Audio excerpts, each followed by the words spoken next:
ঐতিহাসিক সিরিজ জয়, জুলাই শহীদদের উৎসর্গ করলেন ক্রিকেটাররা। শ্রীলঙ্কা সফরে প্রথমবারের মতো টি-20 সিরিজ জয় করে ইতিহাস গড়েছে বাংলাদেশ। 3 ম্যাচের টি-20 সিরিজের প্রথম ম্যাচে হেরে গেলেও পরে টানা 2 জয়ে সিরিজ নিজেদের করে নিয়েছে লাল সবুজের প্রতিনিধিরা।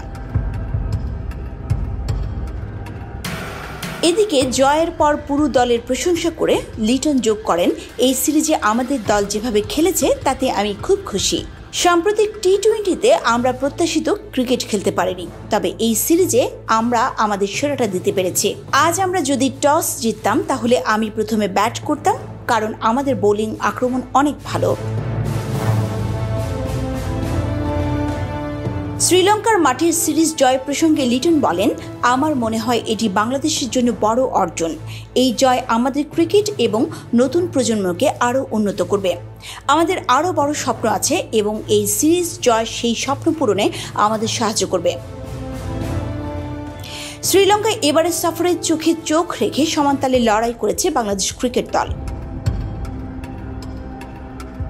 অতীতের যে কোনো সময়ের তুলনায় এবারের সফরে দারুণ সফল বাংলাদেশ।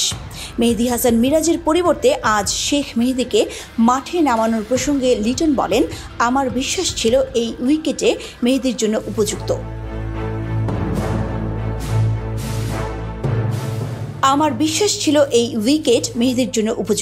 তাই তাকে মাঠে নামানো হয়েছে।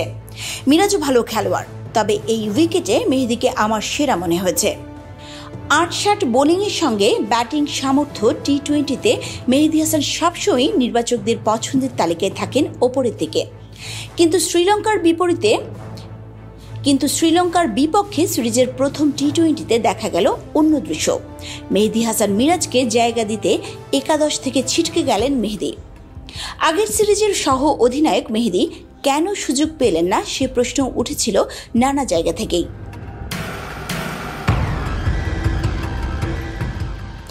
গতির সঙ্গে হালকা টার্নে মেহেদীর ভয়ঙ্কর রূপে শুরু সেখানে।